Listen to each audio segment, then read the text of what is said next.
শুনতে অবিশ্বাস্য হলো 2250 টাকা অটোমেটিক কল রেকর্ড, 2000 ফোন বুক, 1000 এমপিআর ব্যাটারি, সাথে এক্সট্রা 32 জিবি মেমোরি কার্ডের সুবিধা, 1 বছরের গ্যারান্টি সার্ভিস নিয়ে এসেছে নোকিয়া 105 প্লাস। চলুন দেখে আসি।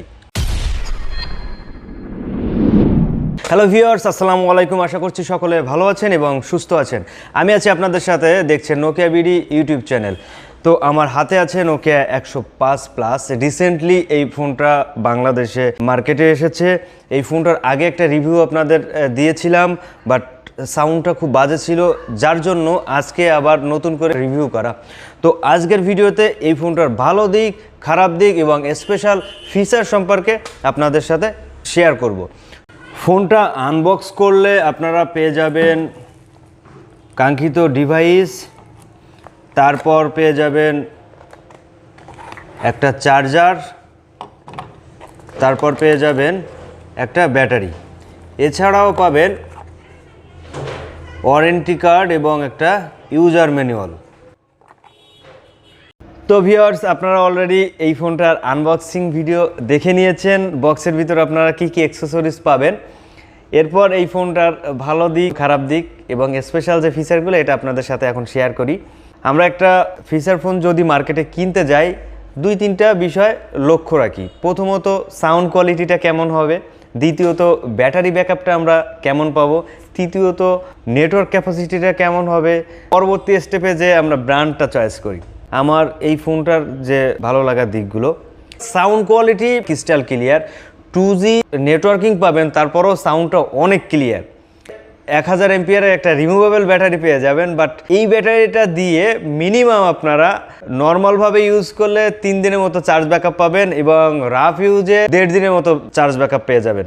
অলরেডি কোম্পানি ফোনটির বক্সের নিচে কিন্তু লিখে দিয়েছে, একটানা যদি আপনারা কথা বলেন তাহলে 14 ঘন্টা কথা বলতে পারবেন। স্ট্যান্ড বাই টাইম হিসেবে এই ফোনটিতে পেয়ে যাবেন 18 ডেজ। ফোনের প্যাকেটের পিছন সাইডে লেখা থাকবে, আমি আপনাদের একটু দেখাবো, এতে দেখতে পাচ্ছেন। এছাড়াও ফোনটিতে মেমোরি কার্ড সাপোর্টের ফলে আপনারা MP3 সং প্লে করতে পারবেন খুব সহজে। এই ফোনটা বাংলাদেশে অ্যাসেম্বল হওয়ার কারণে মেড ইন বাংলাদেশ নামেই বাংলাদেশে আসবে। অটোমেটিক কল রেকর্ডিং এর অপশন থাকবে কোনো অ্যানাউন্সমেন্ট বা কোনো বিপ ছাড়া। এছাড়া দুটো সিমের সাথে আপনারা মেমোরি কার্ডের সুবিধা পেয়ে যাবেন। 32 জিবি পর্যন্ত মেমোরি কার্ড সাপোর্ট করবে। যাদের অনেক কন্ট্যাক্ট সেভ করার দরকার, তাদের জন্য এই ফোনটা আমি মনে করি বেটার হবে, কারণ এই ফোনটাতে 2000 নাম্বার সেভ করতে পারবেন। ফোনটির বডিতে ইউজ করা হয়েছে উন্নত মানের প্লাস্টিক, সহজে ভাঙে না বা ফেটে যাওয়ার সম্ভাবনা খুবই কম। এছাড়া এর কিপ্যাডে ইউজ করা হয়েছে রাবার, তবে আপনারা 1 থেকে 1.5 বছর এটা রাফ ইউজ করতে পারবেন কোনো কালার ওঠা ছাড়া। এই ফোনটির ডিসপ্লে সাইজ দেওয়া হয়েছে 1.77 ইঞ্চি TFT ডিসপ্লে। ডিসপ্লের কালারটা অনেক সুন্দর। ফোনটির পোর্টস অ্যান্ড বাটনের কথা যদি বলতে হয়, তাহলে নিচের দিকে আপনারা পেয়ে যাবেন একটা চার্জিং পোর্ট এবং 3mm একটা হেডফোন পোর্ট, আর ফ্রন্ট সাইডে পেয়ে যাবেন একটা টর্চ লাইট। টর্চ লাইটের জ্যোতিটা আমার কাছে বেশ ভালো মনে হয়েছে। আপনারা খুব সুন্দরভাবে এটা ইউজ করতে পারবেন, তবে থাকছে না কোনো ক্যামেরা। পিছন সাইডে আপনারা পেয়ে যাবেন নোকিয়ার একটা ব্র্যান্ডিং লোগো। এই ফোনটার দুটো কালার আছে, একটা রেড কালার এবং একটা ব্ল্যাক কালার। 2টা কালারই মার্কেটে আপনারা অ্যাভেলেবেল পেয়ে যাবেন। এর পরবর্তীতে যদি নেটওয়ার্কের কথা বলি, আগে নোকিয়ার যে ফিচার ফোনগুলো ছিল, প্রত্যেকটা ফিচার ফোনের যে নেটওয়ার্ক এন্টিনাটা এটা ফোনের ভিতরে দেওয়া ছিল, বাট এই ফোনটার নেটওয়ার্ক এন্টিনাটা কিন্তু বাইরে বের করে দেওয়া হয়েছে। আপনাদের যদি আমি একটু এই বিষয়টা দেখাই তাহলে বুঝতে পারবেন। এটা হচ্ছে নেটওয়ার্ক এন্টিনা, ঠিক আছে?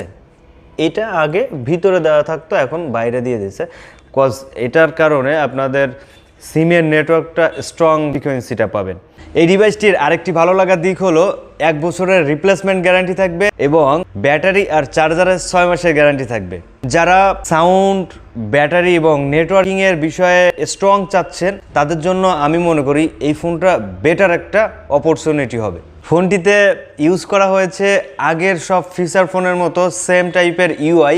কিছু এক্সট্রা গেম দেওয়া হয়েছে, প্রত্যেকটা গেম পারচেস করতে হয়, তবে 1 থেকে 2টা গেম আপনারা ফ্রিতে খেলতে পারবেন। ফোনটিতে ভাইব্রেশনের সুবিধা পাবেন, তবে একটা স্পিকার ইউজ করা হয়েছে যা দিয়ে রিংটোন বাজবে, আবার লাউড স্পিকার হবে এবং কথা শোনার জন্য ওই একটা স্পিকার দিয়েই আপনাদের কথা শুনতে হবে। তো এই ছিল ভালো লাগা দিকগুলো। তো ভিউয়ার্স, এখন আপনাদের সাথে শেয়ার করব এই ফোনটার খারাপ লাগা যে দিকগুলো আছে। প্রথমত, পাওয়ার অফ অন বাটনের উপরে একটা বাটন আছে, এই বাটনে এফএম রেডিও বিল্ট ইন করে দেয়া, এটা কোনোভাবে মুভ করা যায় না। যে কোনো সময় হঠাৎ করে এটা প্রেস হবে, আপনার এফএমটা চালু হয়ে যাবে, আপনার আবার স্টপ করতে হবে। এটা বারবার করে এই সমস্যাটা যারা ইউজার আছে অবশ্যই আপনারা ফেস করবেন, আমার কথার সাথে আপনাদের অবশ্যই মিলে যাবে। দ্বিতীয় যে সমস্যাটা, ডিসপ্লে সাইজটা যদি একটু বড় করতো তাহলে বেশি বেটার হতো, কারণ মুরব্বী মানুষদের জন্য খুবই অসুবিধার একটা বিষয় এটা। একটু ডিসপ্লেটা বড় হলে তাদের দেখতেও সুবিধা হতো। অনেকে আছে এই ফিচার ফোন দিয়ে কিন্তু গেমস খেলে, তাদের জন্য খুবই দুঃখের একটা বিষয়, কারণ প্রত্যেকটা গেমস যেগুলো পারচেস করতে হবে, আপনার টাকা দিয়ে কিনে খেলতে হবে। কিন্তু দুই একটা গেমস আমি দেখেছি যেগুলো ফ্রিতে খেলা যায়, কিন্তু আদার্স যে গেমসগুলো আছে প্রত্যেকটা গেমস আপনার টাকা দিয়ে পেইড করে খেলতে হবে। 2-3 বার ট্রায়াল দিতে পারবেন, দেন পরবর্তীতে আপনার টাকা খরচ করতে হবে।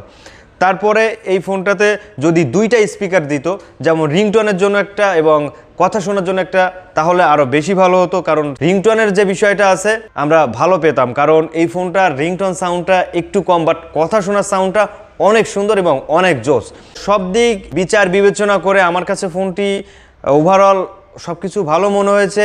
প্রত্যেকটা জিনিসে যেমন ভালো আছে সেরকম খারাপও আছে। সো আপনাদের যাদের মনে হবে যে না আপনাদের এই ফোনটার যে কনফিগার আছে বা এই ফোনটার যে ফ্যাসিলিটি আছে আমার চলবে, তারা কিনবেন। আর যাদের মনে হবে যে না আমার কাছে ভালো মনে হচ্ছে না, তারা কিনবেন না।